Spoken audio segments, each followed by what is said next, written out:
There was a time where you just heard the potential in something and you said, oh man, we're signing this. We'll keep him in the farm league and see what we could do and going from there.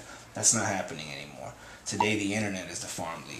What happens is that, you know, most of the labels looking at the numbers attached to the artist. So that hit that you get on YouTube, that actually means something. Again, it goes from 1 to 10 to 12. So it's important that whenever you send out a song or a link, try to send it with something. Try to send it with either a YouTube link or something that has a number of the times that it's been played. You know, but that's pretty much the standard nowadays, which is unfortunate, but it is what it is. You know, doesn't mean that it's a dictation of how good you are. You know, because it's one thing to get interest, then it's another thing to get signed. Then you got to make sure people give a fuck. That's the biggest challenge. I know a lot of really good people that, you know, are signed, have major deals, but the label just doesn't care about them, so they're in limbo. So what ends up happening is like what happened with Wiz Khalifa, who had all this talent. He was at Warner. They totally disregarded him. They gave him his walking papers. He went out, carved his own path, and then he came back with leverage, which is something that you really want to have when you sit down with folks like me or anybody else at any other label. You want leverage. How do you have that leverage? By having a movement, numbers. It's one thing to have numbers too, but now you want to have a movement.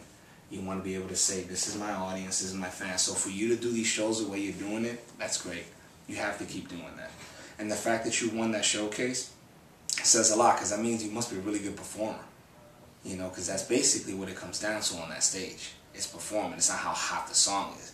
It's you selling that song to the audience and the audience being like, yo, this dude got some shit. That's how you ended up winning. Because it's really a combination of song and performance. You know, and the performance is first and foremost. That's how you win the crowd and the judges over. You know, so this is just me just giving you feedback, you know, for you to soak in. So next time I meet you, you know, it'll be an upgrade of what you already have.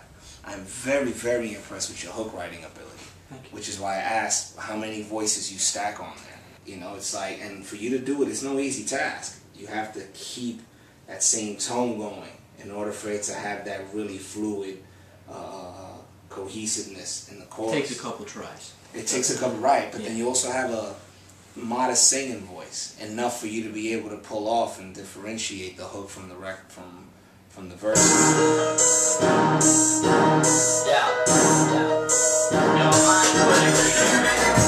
You know this, you've seen it, you felt it, and now you mean it. Is it leaving? I keep breathing until you're in God's hands. Your mind what it leaving. You know this, you've seen it, you felt it, and now you mean it. Is it leaving? I keep breathing.